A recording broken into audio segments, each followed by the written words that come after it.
Jeudi 12 août 2021. Bonjour à toutes et à tous. Bienvenue dans votre émission d'information. Toutes nos excuses pour ce retard observé. C'est dû à la pluie. On le dit ainsi. Merci quand même à vous d'avoir fait le déplacement.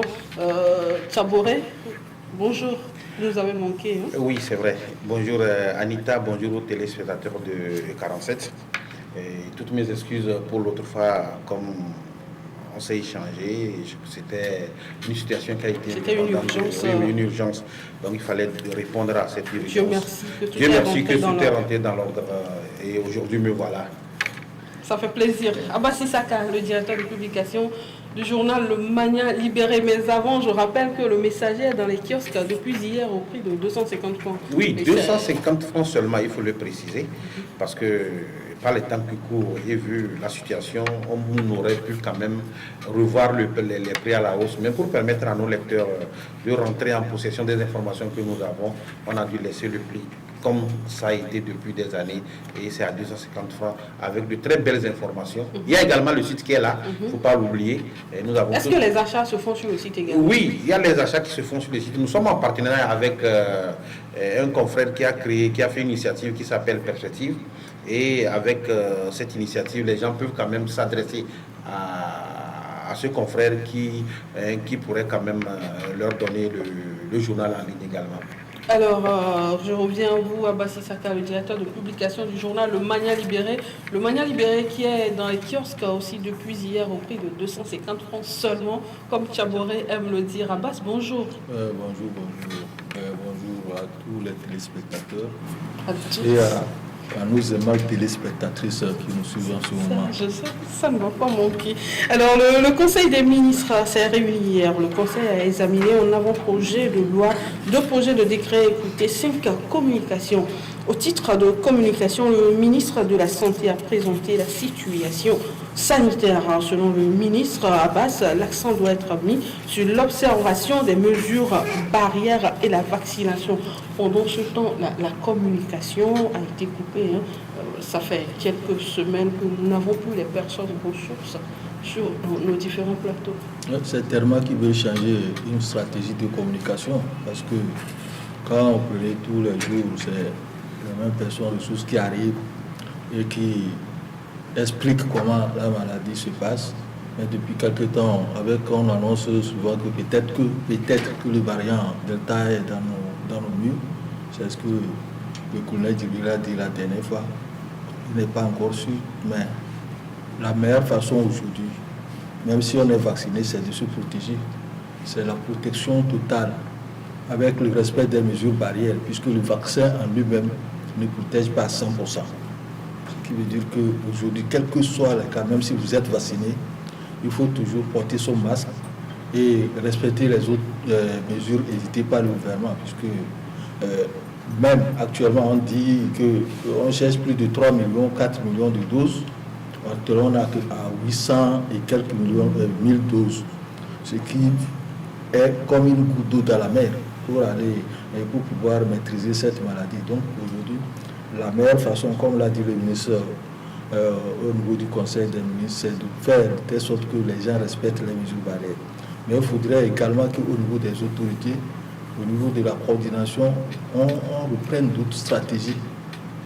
On renforce également le système de contrôle au niveau du respect des mesures barrières, parce que en temps on a dit il y a le GSM qui intervient pour obliger les gens qui les récalcitrants pour le cache-nez, et également ce qu'ils avaient appelé la brigade noire, qui faisait des descentes inopinées pour amener les gens dans les marchés à porter les cache-nez. Aujourd'hui, ça ne se sent plus.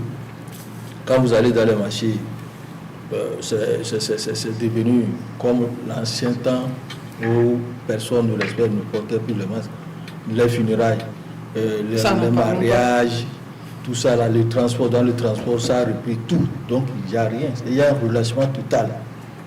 C'est maintenant que le nombre est en train d'augmenter. Quand vous prenez la portion de cette semaine et la semaine qui a écoulé, il y a plus de 1004 cas qu'on a enregistrés. Donc alors que ce n'est pas logique qu'on le fasse ainsi. on doit vivre avec la maladie, mais il faut, en vivant là, respecter les consignes données, parce qu'il faut se dire que moi, je suis là, la maladie ne passera pas par moi pour que je la transmette à l'autre, et que l'autre se dise la même chose, et on pourra venir à bout de cette pandémie. Sinon, aujourd'hui, à l'heure où nous sommes en train de parler, c'est un peu compliqué, c'est inquiétant, les chiffres augmentent de jour en jour, et le nombre de décès également qu'on enregistre, c'est pas normal. Alors, Tchaboré, les situations inquiétantes. Non, je crois que on ne va pas répéter ce que nous avons l'habitude de dire chaque fois. La situation elle est inquiétante. D'ailleurs, vous avez vu que les chiffres augmentent. Vous avez vu que depuis un certain temps, ceux qui viennent, les personnes ressources qui viennent à travers vos antennes s'adresser à la population pour attirer leur attention sont également fatigués. On a comme l'impression que tout le monde est fatigué par rapport à cette situation. C'est devenu quand même fatigant. Et chacun fait ce qu'il veut. Chacun fait ce qu'il veut. Mais est-ce qu'on va continuer comme cela? C'est la question qui est posée. Et là, cette question revient primordialement au gouvernement et au comité. Je pense que au comité scientifique. Parce que je pense que c'est à eux maintenant de définir des stratégies de communication, des stratégies pour pouvoir permettre de continuer la lutte. Ça, c'est mon point de vue. Également, au niveau de la population, parce que, comme je l'ai dit, on a comme l'impression que tout le monde est fatigué. Parce qu'il faut vivre.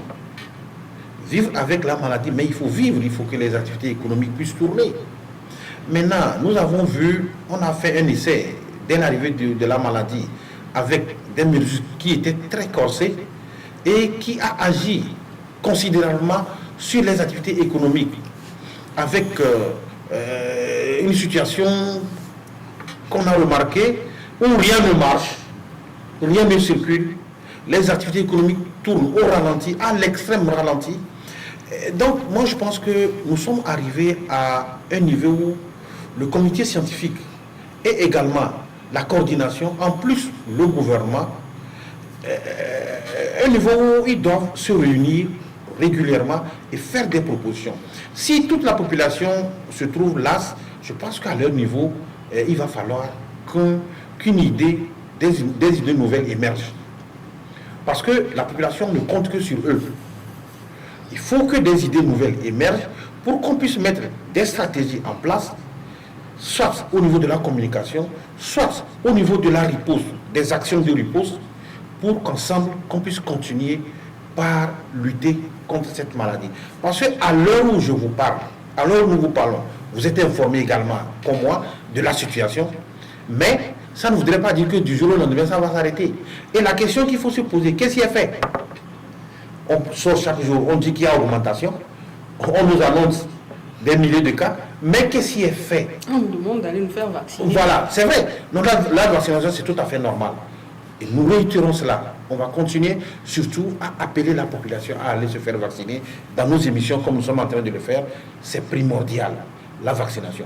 Mais au même moment, je pense que, et comme je l'ai dit, cette composition tripartite, gouvernement, comité et coordination, doivent en réalité nous donner des idées nouvelles. C'est ce qui se fait ailleurs. Que ce soit en Afrique, dans des pays africains ou en Europe, c'est ce qui se fait ailleurs. Il faut des idées nouvelles pour qu'on continue par l'idée. Sinon, certaines idées, c'est vrai, la vaccination, elle n'est pas obsolète. La situation évolue de jour en jour. Donc, les informations que nous donnons sont les informations qui sont redondantes.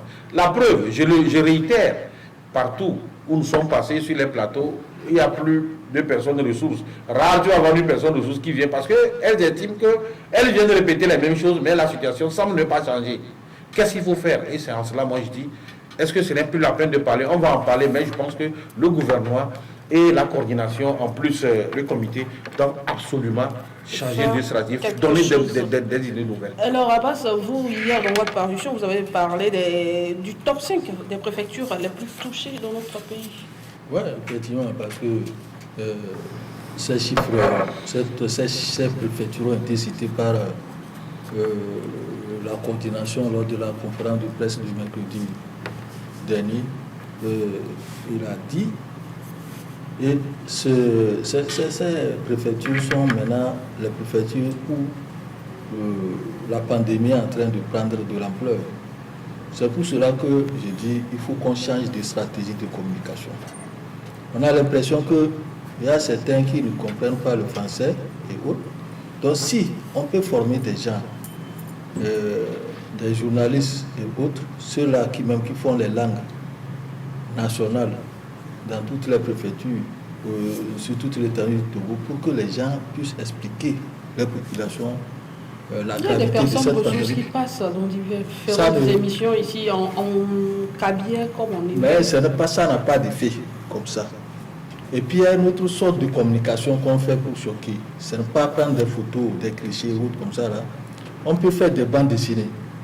Et les bandes dessinées là, et puis quand c'est à partir des bandes dessinées sous forme de ça, mais les gens ont leur attention prêtée là-dessus.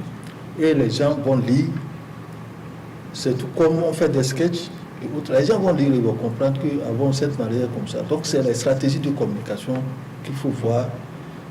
Pas à tout moment envoyer des personnes ressources sur le plateau. Peut-être que c'est pour cela que maintenant là, les personnes ressources. C'est redondant. C'est redondant. Et on dit la même chose par rapport à la vaccination et par rapport à la pandémie. Mais il y a des gens qui ne vous suivent pas. Les gens même qui vont vous suivre vont dire que ceux-là aussi, ils nous fatiguent. Or, il y a certaines formes de communication, comme je l'ai dit tantôt, qui peuvent passer au sein de la population pour au moins arrêter ces genres de pandémie.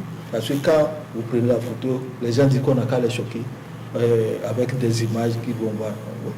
Ça peut se faire, mais quand on passe par les bandes dessinées et qu'on envoie ça, on distribue ça gratuitement dans la population, les gens vont voir. Même celui qui n'a pas été à l'école, même le paysan, même le vieux au village, quand il voit ça, il voit au moins comment les caricatures ont été faites et les explications sont faites. Je pense que les messages peuvent passer. Mais continuer par ce que les personnes ressources sont, avec ce que les personnes ressources sont en train de faire, je pense que c'est devenu redondant et que les gens ne vont pas prendre ça comme ça au sérieux. Au départ, ça se faisait. Les gens sont fatigués à base. Hier, Abbas et moi, on en discutait sur le sujet parce que c'était devenu un problème inquiétant et nous étions en train de discuter, on a émis des idées. Nous avons des propositions à faire, que ce soit au comité ou bien à la coordination. Je parle de nous, les hommes des médias. Je ne sais pas si les gens ont peut-être peur de venir vers nous parce qu'il y a un antécédent. Je l'ai dit l'autre fois sur ce plateau. Et les gens nous ont associés, ils nous ont sollicités pour accompagner le mouvement, pour accompagner la sensibilisation. Mais il s'est fait qu'aujourd'hui, les gens font semblant. Ce qui devait nous revenir pour qu'on puisse continuer par faire ce travail, les gens font comme si on n'a pas eu. Vous également, Anita, je ne suis pas sûr que E47 a eu ce qui devait lui revenir pour pouvoir continuer la sensibilisation parce que ça a été dit. Nos responsables nous ont dit, allez-y, continuez, aidez-nous à faire la sensibilisation. Et après, il y aura quelque chose pour vous accompagner. Je ne sais pas si les gens aujourd'hui ont peur de revenir vers nous, les hommes de médias. Parce que nous avons des propositions à leur faire. Hier, Abbas et moi, on en parlait. On a des idées à émettre, que ce soit à la coordination ou ce soit au comité scientifique, pour pouvoir permettre d'occuper toute l'étendue du territoire national et faire passer le message. Que ce soit, il vient d'effleurer quelque chose tout à l'heure, que ce soit dans les langues nationales, les langues locales, on peut former des gens. C'est vrai qu'il y a des gens qui passent, mais on peut former des gens d'une manière ou d'une autre pour pouvoir intégrer les populations et apporter le message qu'il faut pour que les gens puissent se mobiliser et pour que la lutte soit efficace, sincèrement. Donc, j'estime et j'espère que la coordination et les autres nous écoutent en ce moment sur leur chaîne, sur le sujet, et qu'ils vont quand même approcher nos responsables des médias et nous approcher, parce que nous avons des propositions qu'on peut leur faire pour pouvoir apporter de très belles propositions. Eh bien, nous allons continuer cette émission avec la une des journaux. Je disais, nous serons en direct avec Yves Gallet, le directeur de publication du journal Symphonie. Eh bien, Symphonie qui est dans les kiosques depuis ce matin. Yves, bonjour. Bonjour, Anita. Alors, Symphonie qui est dans les kiosques depuis ce matin au prix de 250 francs, c'est ça?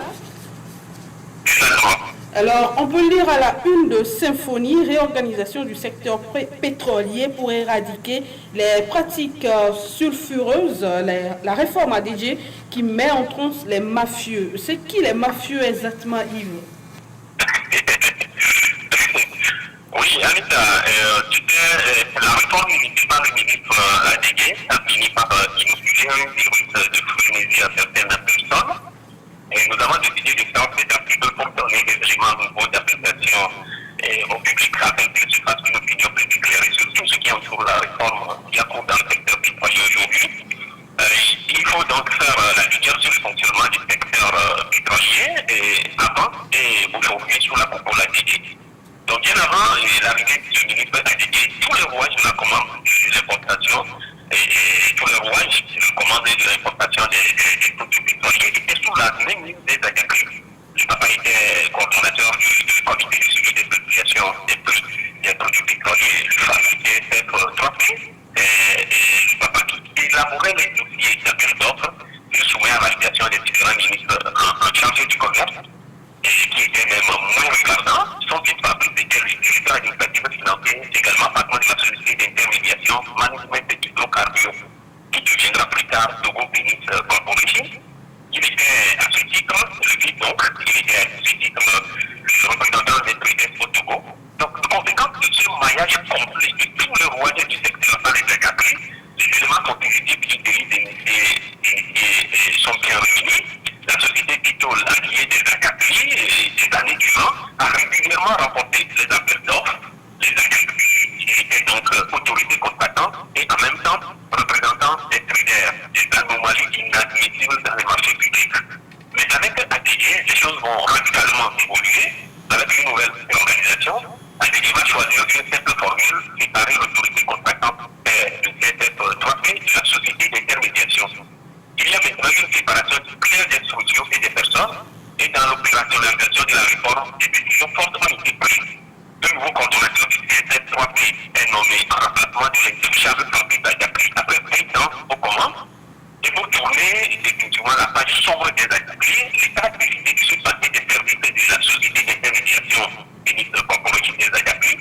Et en toute souveraineté, l'État met en place une nouvelle structure, Togo Négoce Pétrole et TNP.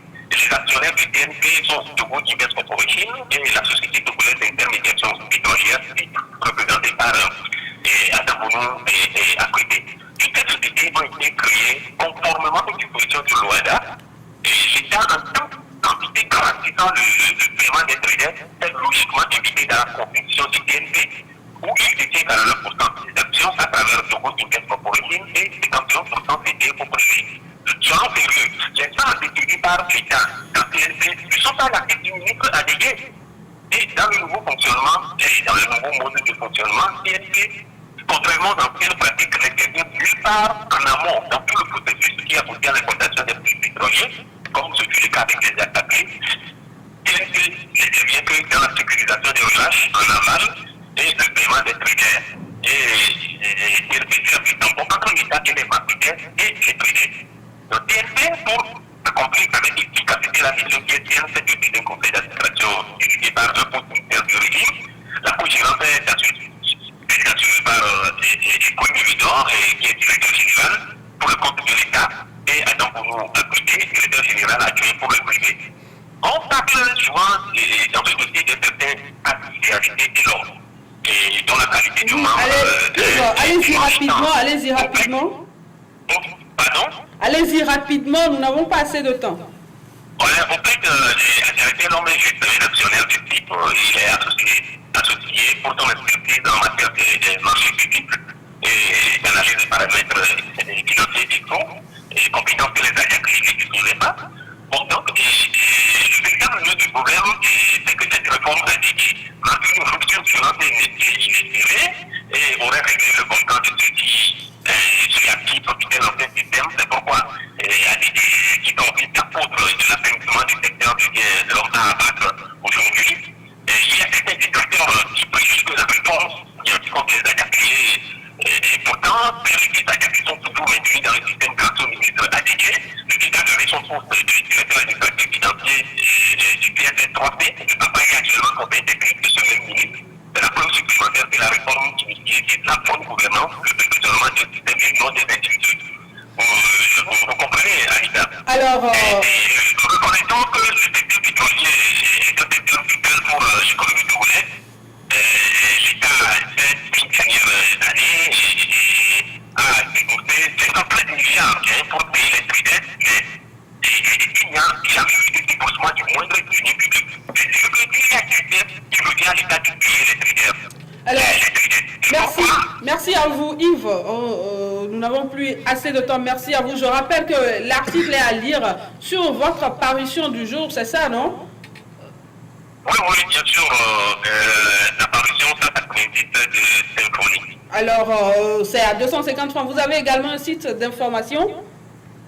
Oui, www.afriquedépêche.com. Afrique avec un K. Merci à vous Yves Gallet. Bonne journée. Merci et bonne suite de l'émission. Alors, Tchaboré, vous venez de suivre là, Yves Gallet, le sujet vous a intéressé également. On peut lire à la une du Messager paru hier, secteur pétrolier, création des sociétés TLP, STIP, les fameuses réformes du ministre Adedje. Oui, Anita, j'ai écouté le confrère avec beaucoup d'intérêt et beaucoup d'admiration. La démonstration qui, excusez-moi, qui tient à peine. Je l'ai dit parce que je suis l'un de ceux-là qui ont commencé le dossier depuis plus de 2 mois où je traite ce dossier parce que à chaque parution je sors justement avec les preuves à l'appui de ce que je dis. Je ne dis pas des trucs en l'air et je donne tout ce que j'avance dans mes interventions, je donne les preuves pour permettre à nos lecteurs de pouvoir lire. Au début, comme je le disais, les gens ont pensé qu'il y avait un certain acharnement, mais à la longue, je crois qu'ils sont des milliers de Togolais, beaucoup de Togolais à s'intéresser au dossier et à nous appeler, parce que nous avons commencé par sortir un certain nombre de faits, de produire un certain nombre de faits, donner un certain nombre de preuves qui ont réveillé l'attention des Togolais. Vous savez, le secteur pétrolier, la réforme, personne, vous et moi, on ne peut pas être contre une réforme. D'ailleurs, j'étais le premier ici, lorsque le confrère Alternative avait sorti ce dossier, j'étais l'un de ceux-là qui avait apprécié parce que cela permettra d'éveiller l'attention du gouvernement. Je l'ai dit ouvertement sur ce plateau. Et ça permet quand même de voir clair dans ce qui se fait. Si éventuellement il y a des réformes à faire, je pense qu'elles sont les bienvenues pour pouvoir permettre, parce que vous et moi, nous allons en bénéficier. Et c'est le consommateur final qui va en bénéficier. Mais là où il y a le hic, c'est que lorsqu'on veut faire une réforme, on essaie de voiler. Je m'explique. Et lorsque le ministre Adedje est venu, en fait, qu'est-ce qui se fait au niveau de l'État? C'était une réconciliation des données. Alors l'État a demandé ce qu'on appelle réconciliation des données, c'est-à-dire quoi? C'est-à-dire retrouver tous des acteurs, confronter leurs idées et voir qu'est-ce qui ne va pas, qu'est-ce qu'il faut améliorer. Mais il s'est fait que le ministre a changé la donne en commanditant un audit. Ça, c'est le premier hic. Pourquoi le ministre a outrepassé les recommandations de l'État pour changer la donne? Ce n'est pas moi qui le dis, c'est le ministre porte-parole du gouvernement et qui l'a dit lors d'une émission, Trimois, le ministre Trimois qui l'a dit. L'État, je le cite, n'a jamais commandé un audit, mais l'État a demandé une réconciliation des données. Ça, c'est le premier hic. Et c'est là que tous les Togolais se sont posé la question, qu'est-ce que le ministre, l'actuel ministre du Commerce, a derrière la tête pour pouvoir outrepasser les recommandations du gouvernement et faire unilatéralement ce qu'il veut? Ça, c'est la première question. La seconde question, c'est par rapport à la publication de cet audit. Ce qu'on appelle audit. Mais lorsque l'audit est apparu, nous avons vu comment ça se c'est sur les réseaux sociaux qu'on a vu. Or, en ce moment, le gouvernement, si éventuellement, c'était que le gouvernement a demandé un audit, je pense que le gouvernement devrait quand même s'en servir et faire des propositions. Et là, je reviens sur ce que cet audit a servi. Parce qu'il s'était dit qu'il y a eu un détournement de près de 500 milliards de nos fonds. Je dis bien 500 milliards, je n'ai pas dit 5 milliards. Anita, 500 milliards. Mais à la longue, qu'est-ce qu'on a constaté? Parce que ceux qu'on a accusés ont eu le temps quand même de porter plainte et nous avons vu la suite. Parce que le confrère qui a publié cette information a été condamné parce qu'il n'avait pas pu apporter la preuve de ce qu'est. Ça, c'est le but. Maintenant, lorsqu'on nous a parlé des réformes, nous tous nous étions contents. Mais qu'est-ce qu'on a vu? Parce que je suis le premier à sortir les documents des réformes en question. Mais le ministre s'est permis de créer une société, deux sociétés parallèles, où, dans lesquelles se trouvent ses plus proches collaborateurs. Ce qui est intéressant, Anita, c'est que celui-là qui avait dénoncé, je vais parler de notre confrère alternative, qui avait eu à dénoncer, est revenu sur le dossier pour faire comprendre qu'en fait, le ministre n'était pas sérieux. Quand vous lisez son article, il a dit que le ministre a finalement instauré sa nébuleuse. Ça veut dire quoi? Ça veut dire qu'on a déshabillé Kodjo pour habiller Kossi. Donc, c'est ça qui a un peu choqué les Togolais et c'est ça qui choque aujourd'hui. Les réformes, je le dis et j'insiste, nous en avons besoin. Mais lorsqu'on veut faire les réformes, il faut faire les réformes dans les règles de l'art. Il n'y a pas de temps pour qu'on explique profondément le dossier. Pendant tout ce temps-ci, le gouvernement n'a rien commandé et autres là. Le gouvernement ne peut pas interpeller le ministre en question. Justement, le gouvernement l'a dit. Et par son porte-parole, c'est là que les gens doivent comprendre. En l'étape actuelle, je cite le ministre Tinois toujours, en l'étape actuelle de l'audit, le gouvernement ne prendra pas en compte les conclusions. Parce que l'audit n'a pas respecté les règles en la matière. Et ça, j'insiste là-dessus. Et par rapport aux 500 milliards dont il est question, où on accuse la famille Adjakni, moi je ne fais pas l'avocat du diable. Parce que quand je publie mes articles, j'apporte les preuves. Et c'est ce qui a intéressé d'ailleurs les Togolais à me suivre. Les gens m'ont approché pour avoir même des documents. C'est ce qui a intéressé les Togolais. Le ministre Bahara a dit quoi? Mais il a dit que ce qui avait été publié, comme quoi il y a une famille qui s'est accaparée ou bien qui a détourné de l'argent au détriment du peuple togolais, 500 milliards était archi faux. L'information était fausse. Il a dit, et c'est un membre du gouvernement qui lui dit, c'est le ministre Bahara, ce n'est pas n'importe qui. Et le porte-parole du gouvernement, je reviens sur ça, sur le ministre moi, a dit que ce te dit qui a été publié, le gouvernement ne prendra pas ça en compte. Alors là, à travers ces deux faits, ces deux déclarations, qu'est-ce qu'on peut dire? La question reste posée et moi je laisse le temps aux Togolais de pouvoir en juger. Ce qui a été intéressant, je vais peut-être terminer. Nous sommes au Togo, on le saura. Voilà, ce qui est intéressant, c'est qu'aujourd'hui, il y a un blocus. Ce qui avait été réformé, contrairement à ce que le confrère est en train de dire tout à l'heure, je ne critique pas, c'est son point de vue, mais contrairement à ce qui a été dit, quand on fait les appels d'offres, ce que sont les mêmes personnes qui gagnent toujours les appels d'offres. C'est ce que les gens ne comprennent pas. Ça c'est au Togo. C'est ça. Est-ce que le ministre aurait quelque chose contre son prédécesseur ou bien contre l'équipe qui avait dirigé le secteur avant qu'il n'arrive? Ah oui, vous savez. Il faut faire les choses selon ce qu'on veut, non selon ce que le gouvernement veut. Oui, effectivement, vous savez, quand vous êtes dans cette situation et que vous venez remplacer quelqu'un, c'est tout comme c'est vos intérêts que vous voulez protéger. Et vous mettez celui qui vous venez de remplacer sur CD, vous allez croire que c'est lui qui ne fait pas bien. Et par rapport aux deux explications que moi je pense que le ministre a dédié en a fait trop. C'est-à-dire qu'il a fait un abus de pouvoir. Lorsque le gouvernement dit de faire quelque chose, confronter les éléments pour savoir et tirer les leçons de ce qui s'est passé, et que quelqu'un se lève pour dire il commandite un audit pour voir ce qui se passe. D'abord, c'est à ses propres frais, puisque le gouvernement dit de ne pas le faire. Ouais. Si le gouvernement dit de ne pas le faire, mais pour faire, on nous dit l'argent qu'on donne là, c'est l'argent puisé du truc là, du trésor public, non? Justement, je ne voudrais pas. Mais attendez, c'est une question que je vous envoie le temps de permettre à base de développer son idée.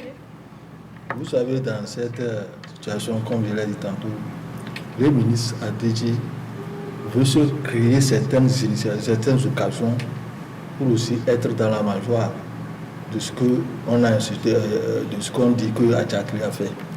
Parce que quand vous prenez le procès qui s'est passé et avec Ferdinand était alternative, vous allez voir que le procès n'a même pas touché le dossier de 500 milliards. Il n'a même pas parlé de ça. Le tribunal... C'est diffamation. On est allé en diffamation. Parce que lorsque le journal a publié les choses, en mettant des voitures comme illustration, en mettant un ranch aux États-Unis comme illustration, alors que les messieurs-là n'ont pas ce ranch-là et n'ont pas ces voitures-là qu'on a illustrées.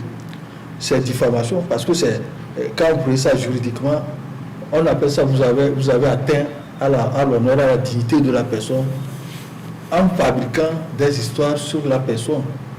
Parce que quand vous voulez accuser quelqu'un de ce genre de choses, mettez effectivement, on ne va pas sur le net prendre une illustration et venir la mettre. C'est-à-dire que vous allez effectivement, vous avez ces photos, ces images qu'on prouve que c'est ça. Dans ce genre de choses, il y a même une dame, l'ancien ministre, c'est madame Legazim. Vous avez vu quand le journal a publié qu'elle a des voitures et un terrain, elle a acquis un terrain quelque part. Elle a eu des pères, des montres en or et autres. Alors que la dame ne prend même pas les 4x4. Elle a des difficultés pour monter dans les 4x4. Elle utilise une Citroën. Elle aussi, elle a failli porter plainte pour diffamation contre le journal. Mais ça n'a pas eu. Donc, ce qui veut dire que quand vous faites quelque chose en tant que média, il faut faire attention à ce que nous donne de publier.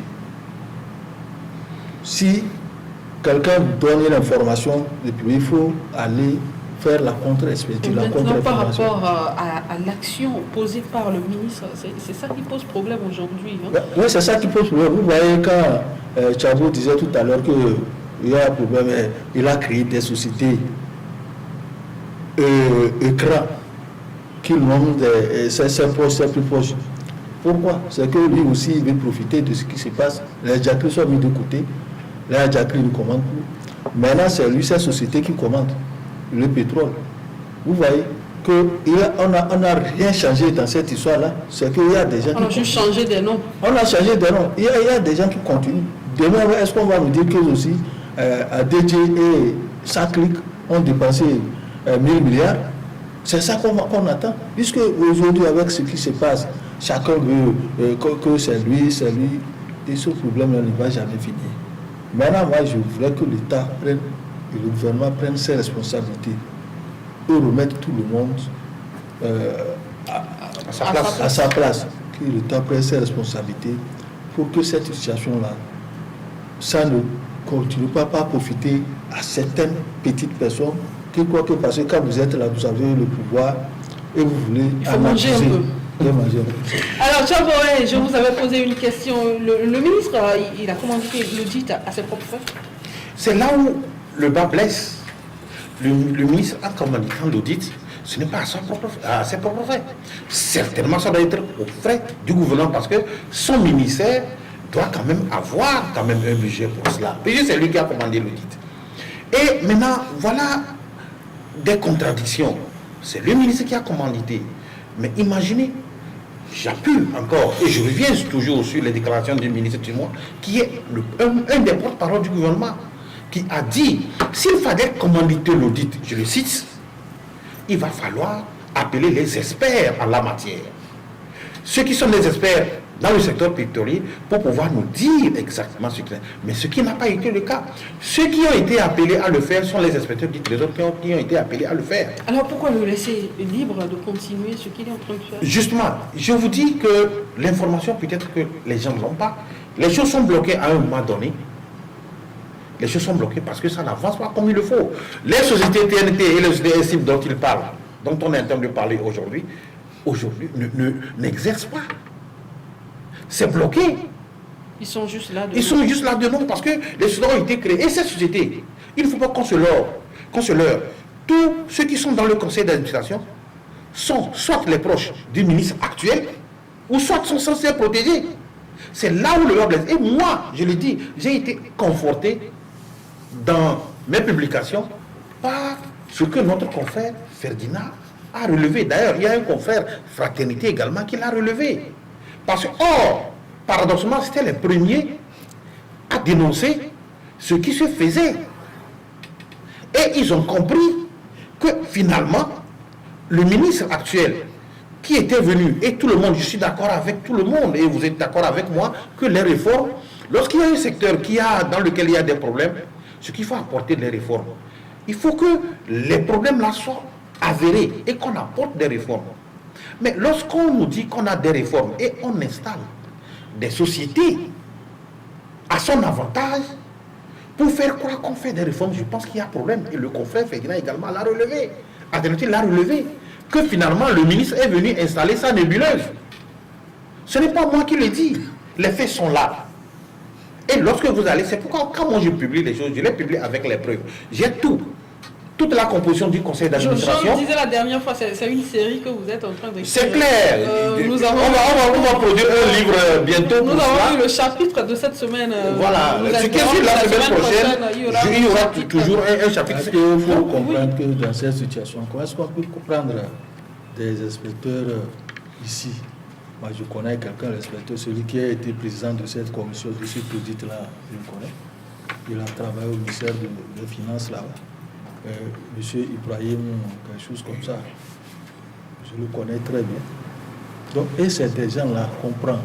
Qui ne sont pas des experts en la matière. Normalement, ce que le gouvernement a proposé, cette histoire de conciliation. C'est la confrontation des idées. Ça va amener les gens à comprendre effectivement qu'est-ce qui s'est passé réellement dans cette situation. Et qu'est-ce qu'il faut faire? Quelle décision faut-il prendre? Maintenant, est-ce que le ministre se reproche de quelque chose dans cette histoire de confrontation d'idées et puis il s'est empressé de mettre en place une commission pour commanditer l'audit? Qu'est-ce qui s'est passé? Et puis on a oublié cette histoire de 500 milliards de francs CFA et qui ne dit rien. Parce que... Peut-être que c'est pas oublié. Mais ça n'a pas oublié. Puis s'il y en a, ça n'a pas existé certainement. Ça n'a pas existé, ça avait existé là.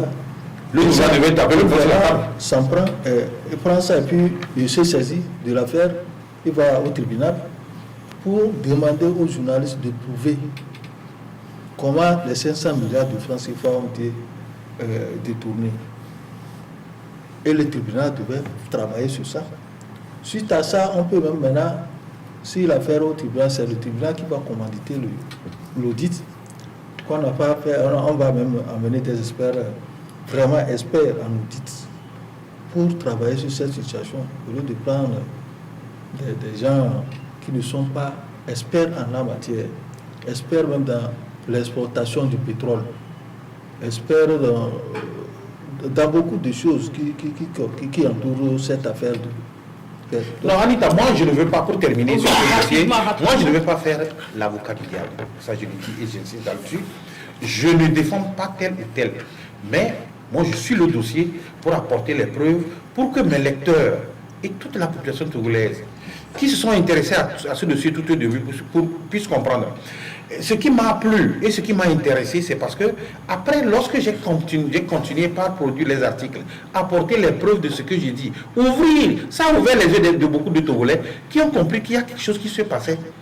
Et au début, les gens ont pensé que c'était de l'acharnement. Beaucoup l'ont dit que c'était de l'acharnement. Finalement, les gens ont compris que, attention, il y a quelque chose que ce monsieur était en train de dire et qui nous intéressait. Et beaucoup nous ont approchés pour savoir qu'est-ce qu'il en était.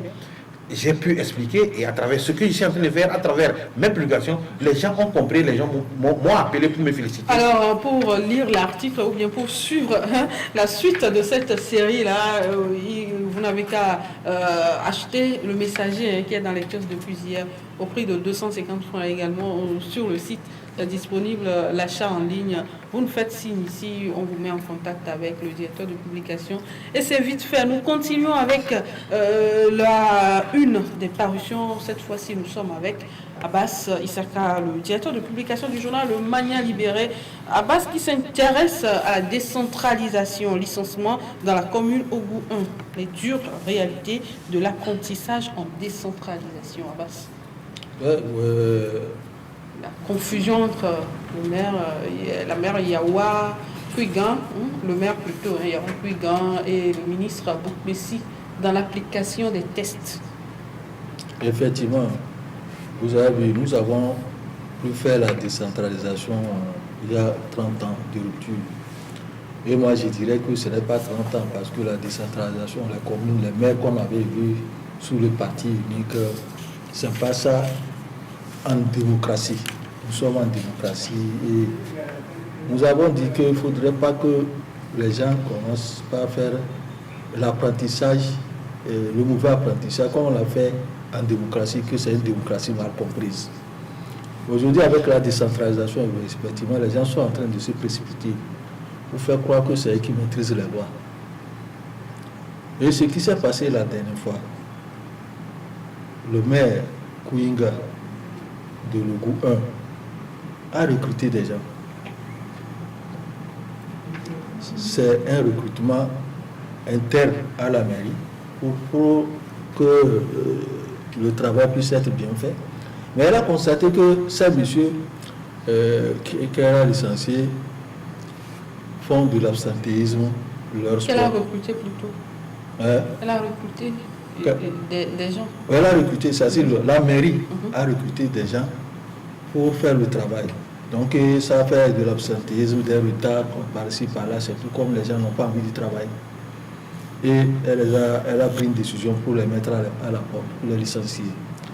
Et l'affaire arrive au niveau du ministre, le ministre prend le contre-pied de ce que Madame le maire a fait pour dire qu'elle n'avait pas le droit de les licencier. Alors que... Est-ce que c'est le ministère qui a recruté ces gens-là? Voilà, j'en viens. Parce que le ministre lui-même ne comprend pas la loi que lui-même il veut faire respecter. Parce que dans la loi qu'il a évoquée, d'abord, cette loi dont il évoque pour dire que Madame le maire n'a pas le droit de renvoyer les licenciés n'est même pas applicable. C'est-à-dire la loi n'a pas un décret d'application pour qu'on commence par l'appliquer. Et de deux, la commission paritaire administrative dont il se réfère n'a jamais existé. Parce que pour que cette commission-là existe, il faudrait que la loi soit d'application. Ça n'a pas été fait. Et il s'est basé sur ces deux articles pour dire que Madame le maire est dans ses erreurs. Ces gens ne sont pas des fonctionnaires détachés de l'État. Ce n'est pas recruté. Ils ne sont pas sous le truc du trésor public. Ils ne sont pas payés par le trésor public. Ils sont comme le maire est devenu comme leur employé. Employeur plutôt. Ils sont des employés de la mairie. Et ils répondent sous le coup de la Caisse nationale de sécurité sociale. Ils sont inscrits là-bas comment on appelle ça? Ils sont déclarés à la Caisse de sécurité sociale. Ils n'ont pas à la Caisse de retraite du Togo. Ce qui veut dire que c'est la mairie qui paie leur cotisation sociale là. Ils n'ont rien à voir avec l'État. Et maintenant, le ministre dit qu'elle est en confrontation. C'est ça que nous avons relevé, qu'il y a une confusion et difficile apprentissage de la décentralisation. Il faudrait que le ministre se ravise. S'il veut que ces lois soient applicables, il faudrait qu'il aille au Conseil des ministres d'abord, demander que, comme la décentralisation est en train de s'installer, que le gouvernement prenne un décret d'application afin qu'on puisse rentrer effectivement dans la décentralisation. Sinon, aujourd'hui, là où nous sommes, avec ce qu'il est en train de faire, il risque de créer des problèmes qui n'existent pas selon la loi. Quand il demande de respecter la loi, il faut que cette loi-là puisse être fonctionnelle, ça puisse être applicable. Et des décrets d'application avant que la loi ne puisse être appliquée. Sinon... Alors, Tchaboré, aujourd'hui, si le ministre doit contredire les ordres d'un maire, où est l'autorité de nos maires alors? Oui, et moi je n'en conviens pas. Le ministre peut contredire les ordres d'un maire si les textes le disent. Ça, c'est tout à fait normal. Nous sommes en démocratie et je crois que la loi sur la décentralisation est claire sur un certain nombre d'articles. Si le texte dit qu'il faut quand même intervenir, le ministre a le droit d'intervenir. Moi, je pense que le ministre a le droit d'intervenir. Mais lorsque les textes disent autre chose et que le ministre intervient, c'est là où il y a le problème. Le confrère journaliste, en même temps juriste, je le précise, qu'il vient de donner une explication qui est tout à fait claire, à mon avis. C'est tout à fait clair. Deux faits qui sont là, il n'y a pas un décret d'application de la loi dont le ministre a évoqué dans sa correspondance, et de deux, la commission qui devait exister n'a pas existé. Troisièmement, les fonctionnaires en question sont sous la coupole de la mairie et donc du maire qui peut prendre une décision de sanctionner si tant est que la faute que ces fonctionnaires ont commis est sanctionnable. Donc, moi je pense qu'il va falloir revoir tout au clair. Et ce n'est pas facile. Nous sommes en train d'apprendre. C'est l'apprentissage. Certainement, le ministre, après avoir posé ce taxe, après avoir adressé ce programme, peut-être va se raviser, va se rendre compte que, attention, la démarche que j'avais empruntée n'était pas correcte et va se raviser pour qu'on continue. Mais ce que moi je ne veux pas, que ce ne soit pas des pots de manade, que ce ne soit pas des pots de manade que les gens se jettent entre eux pour empêcher la décentralisation de prendre corps. Alors si c'est le cas, moi je pense que c'est dommage. C'est dommage que nous soyons en apprentissage et que les gens profitent de certaines situations pour se jeter des bananes. Je le dis en connaissance de cause parce que j'ai d'autres informations qui prouvent que la tension qui a semblé passer là-bas dans le groupe n'est pas en réalité passée. Parce que c'est une tension qui est très rude et que peut-être que les jours à venir, nous le dirons. Mais on estime que la responsabilité va prendre le pas. Les gens vont se rendre compte que non, le chemin que nous empruntons, nous sommes en train de nous fragiliser et vont se raviser que d'aller que d'aller pour pouvoir plaire à quelqu'un, prendre une décision qui va nuire peut-être à la communauté, qui va nuire à toute une communauté, à toute une structure. Je le dis, j'ai de façon voilée, je ne veux pas aller plus en profondeur. Peut-être certainement dans nos prochaines apparitions, nous pourrons quand même dévoiler un certain nombre de choses pour permettre aux téléspectateurs et à nos lecteurs de comprendre exactement ce qui se passe. Alors merci à vous, Tchabouré, d'avoir fait le déplacement. Abbas, merci à vous également d'avoir fait le déplacement. Chers téléspectateurs, ce sera donc tout pour aujourd'hui. Rendez-vous mardi prochain à partir de 10h. Au revoir.